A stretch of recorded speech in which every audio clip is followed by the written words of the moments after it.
Morning, friends. We'll discuss hypermetropia in this short lecture. So, the term hypermetropia is derived from hyper. Hyper means jada, in excess, and meaning means measure, and opia is the eye. So, excess of measure of eye, that is hyperopia. It is also called as long-sightedness. It was first suggested in 1755 by Kastner. How do we define hypermetropia scientifically?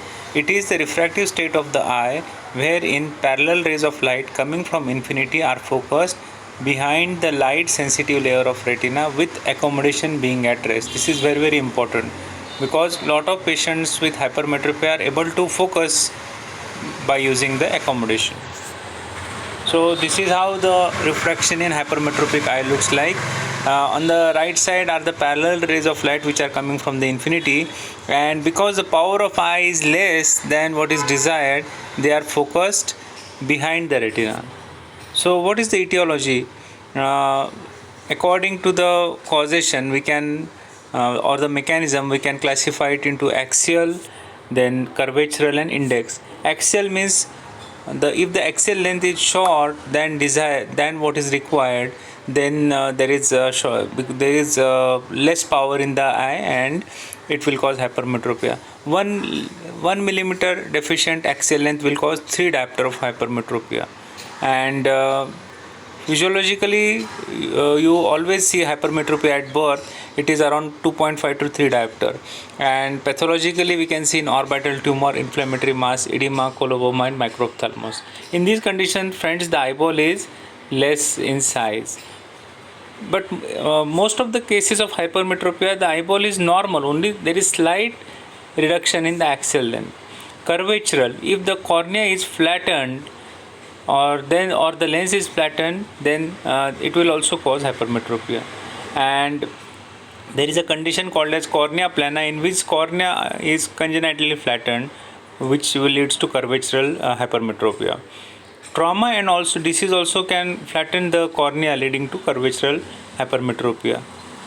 Index hypermetropia, change in the refractive index of the lens with the age, such as in old age or in early cataract, will also lead to hypermetropia.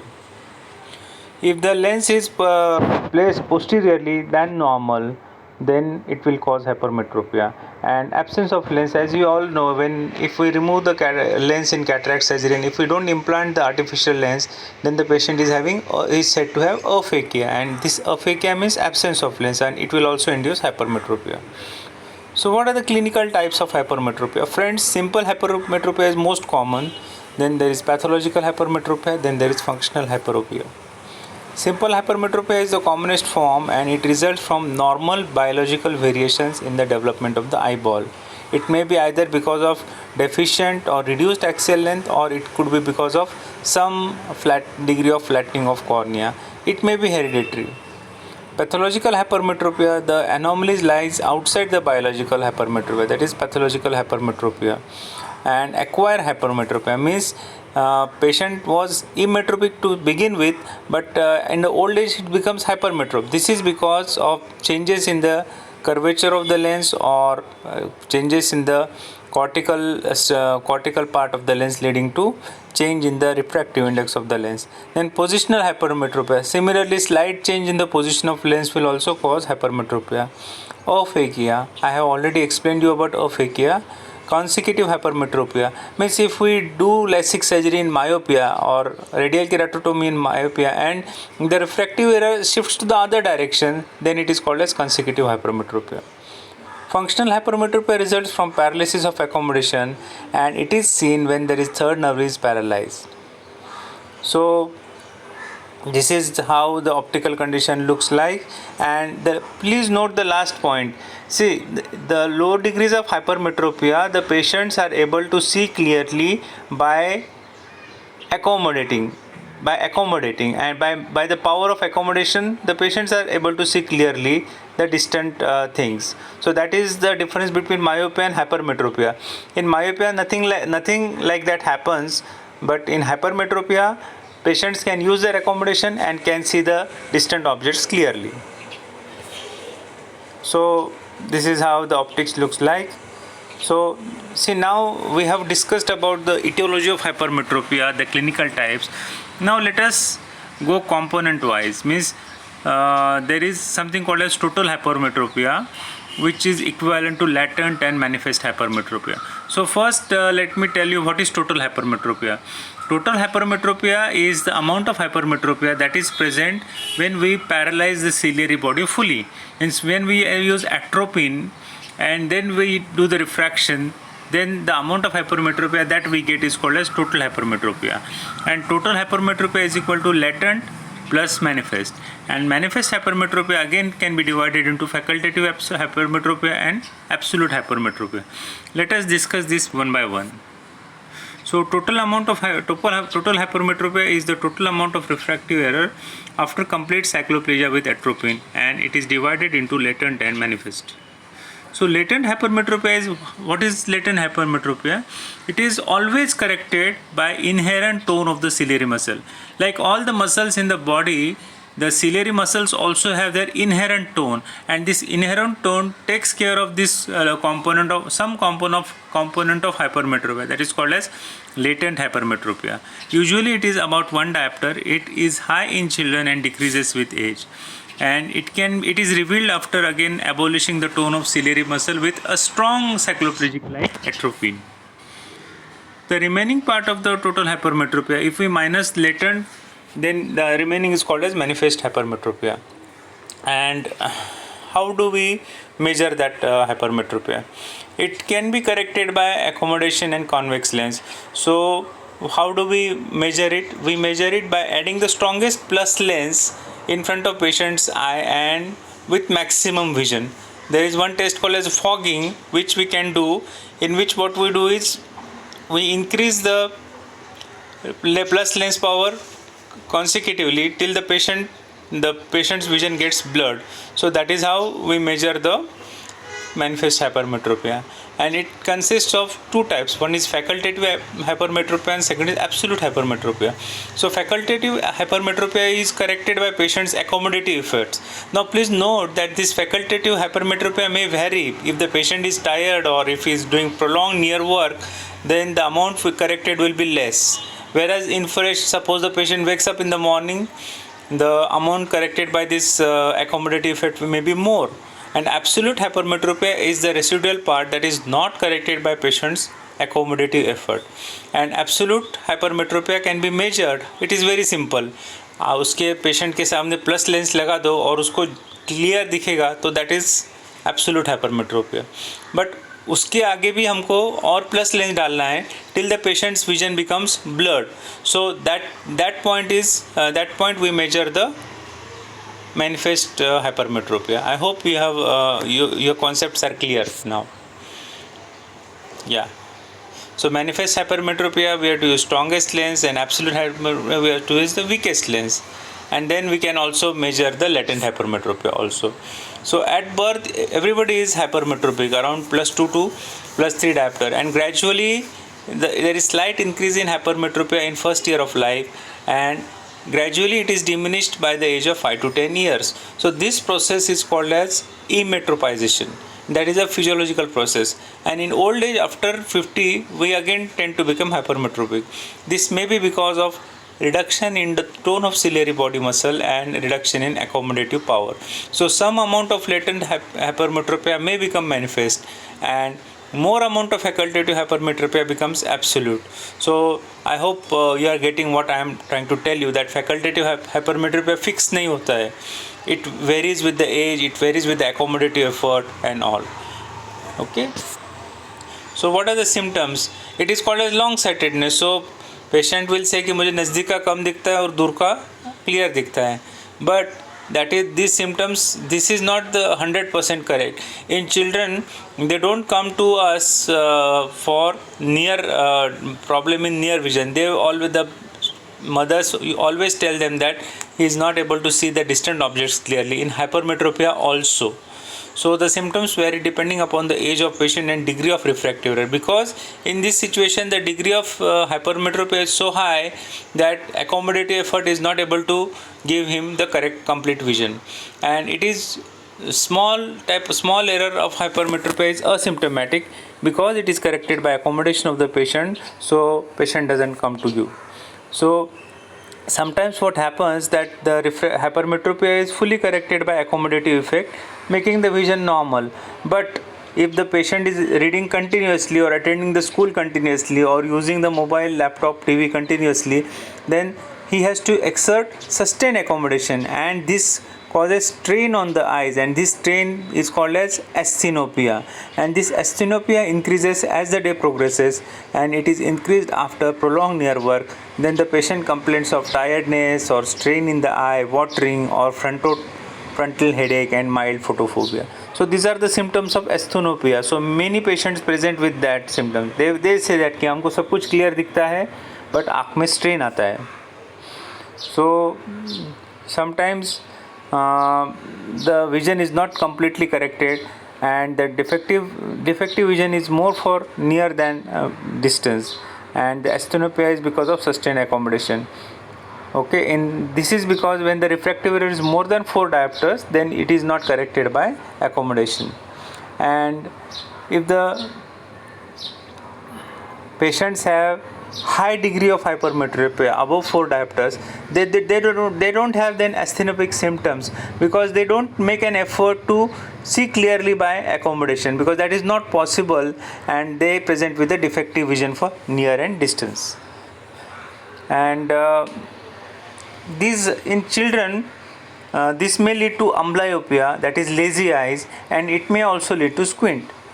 So what are the signs? The signs of hypermetropia are: the visual acuity is defective, the eyeball is normal in size in many cases, but if the hypermetropia is excessive, then the eyeball is small in size, then the cornea may be smaller than normal, or there may be flattening of the cornea, and anterior chamber is shallow than normal in hypermetropia, and axial length is short, which we can measure by A scan ultrasonography. The fundus in hypermetropia, the disc is usually smaller. Always remember, myopia में disc बड़ा रहता है. In hypermetropia, the disc is smaller. In myopia, the cup is also bigger. In hypermetropia, the cup is also smaller. And sometimes the margins of disc are blurred, giving rise to an appearance of edema of the disc or papilledema of the disc. So this is called as pseudopapilledema. So this is pseudopapilledema is a characteristic feature of hypermetropia. So such patients, if we see them carefully, there are no other signs of papilledema like hemorrhages or exudates, and there is no swelling. Actually there is no swelling of the disc, which we can see by either 90 diopter lens or indirect ophthalmoscopy. Only the disc margins appear to be blurred, and the macula may be situated further from the optic disc than usual. Usually the macula is around 2 disc diameters from the optic disc, and it may cause apparent divergent squint. Okay, the blood vessels of the retina may show undue tortuosity and abnormal branchings. So basically fundus में कुछ नहीं है, normal fundus है. Only thing is that the disc is small in size, the cup is small in size, and there is appearance of disc edema or papilledema. So patients may present with recurrent stye or blepharitis or chalazion because of the eye strain, and patients with, if they have high degree of hypermetropia, then they may develop lazy eyes, that is amblyopia. They may develop squint. Okay, and in the older age, the hypermetropes are more prone for narrow angle glaucoma or angle closure glaucoma because their anterior chambers are shallow. Okay, so we have to take care while instilling mydriatics. We instill mydriatics or cycloplegics for refraction and fundus examination. So above 40 years of age, you must see the anterior chamber depth. If it is shallow, then we have to be very careful in putting these drops. So if the error is small, if the patient is asymptomatic, if the visual acuity is normal, if there is no squint, then we don't correct the hypermetropia. So in younger children, some degree of hypermetropia is physiological, so we don't give glasses. But if the error is high or if the squint is present, then we may have to give glasses. We should give the glasses. And school going children, if they have difficulty in the school activities, we should give them glasses. In children, the error tends normally to diminish with growth, so refraction should be carried out every 6 months, and if necessary, the correction should be reduced. Otherwise, it may cause artificial myopia. In adults, if the symptoms of eye strain are marked, then we should correct as much as total hypermetropia as possible so that we can relieve the accommodation. Okay, and we can similarly, if there is spasm of accommodation, we correct whole of the error. And some patients with hypermetropia do not initially tolerate the full correction, so we undercorrect them. Okay, and if the patient has got divergent squint, we should undercorrect them. So patients with absolute hypermetropia are more likely to accept nearly the full correction because they experience immediate improvement in the visual acuity. In pathological hypermetropia, the underlying cause rather than hypermetropia is the chief concern. So what are the modes of treatment? We can either give glasses, we can give contact lenses, or we can do surgery. Before going to the glasses, always remember one thing. If a child comes to you with either amblyopia or squint and he has hypermetropia, then we have to correct the full hypermetropia that without fail. That is the most important thing. Otherwise, in hypermetropia, we always see whether the patient is symptomatic or not, how is the corrected visual acuity, what is the accommodative effort. But exception is squint and amblyopia. So what is the basic principle? We have to prescribe convex lenses. With convex lenses will increase the power of the eye and they will make the parallel rays of light come to a focus on the retina. So this is the easiest method, this is less expensive, safe and comfortable. So this is how we correct. So the lens which we use is biconvex lens. Contact lenses, cosmetically they are good, they cause less magnification and they have increased field of view. These are some of the advantages of contact lenses, and the aberrations and prismatic effect which are produced because of the glasses are eliminated. For example, if you are wearing glasses and you are looking straight but you want to visualize the objects which pass by your right side or left side, then there is a prismatic effect of the lens. So that is not there in contact lenses. And if there is difference in the refractive error between two eyes, then there may be, if we wear glasses, we may have diplopia because of the change in the difference in image size of the both objects. So that problem is eliminated if we use contact lenses. But contact lenses are difficult to maintain and they require a lot of care. They can cause infection, especially corneal infection. So these are some of the disadvantages of the contact lenses. And refractive surgery is not as effective as in myopia, but we can do either keratotomy, which we don't do it nowadays. Then we can also do laser thermal keratoplasty, in which we use laser energy to hit the cornea and increase the curvature. The central heating of the cornea results in central corneal flattening, resulting in hyperopic shift. And photorefractive keratotomy, in which we directly ablate the corneal stroma after removal of corneal epithelium mechanically. That is, we do it with the same laser that we use LASIK, that is excimer laser. And we can do LASIK, in which the difference between PRK and LASIK is that in PRK we remove the epithelium and we apply the laser, but in LASIK we just raise a flap of the cornea and then we apply the laser on the stromal bed, and it can correct up to 4 degrees of hypermetropia. So we can also do phakic IOL and clear lens extraction. So these are the modes of treatment of hypermetropia. But in 99.99% we give glasses, and these rest of the methods are used in less than 1% of patients. So visual hygiene is very important in patients with hypermetropia. While reading or doing intensive near work, we have to take break after every 30 minutes, and we have to maintain a proper distance while reading. We should not reach too close from the eye. The distance should be proper and the illumination should be sufficient. It is always better to use a tube light rather than a lamp while reading, and the light should come from behind and from the left.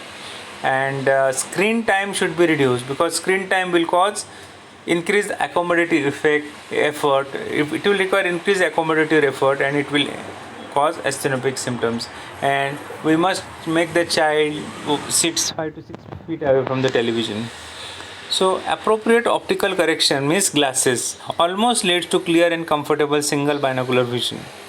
So in some children who are having amblyopia, strabismus or anisometropia means difference in refractive error between two eyes, they require early treatment. So what is the take home message?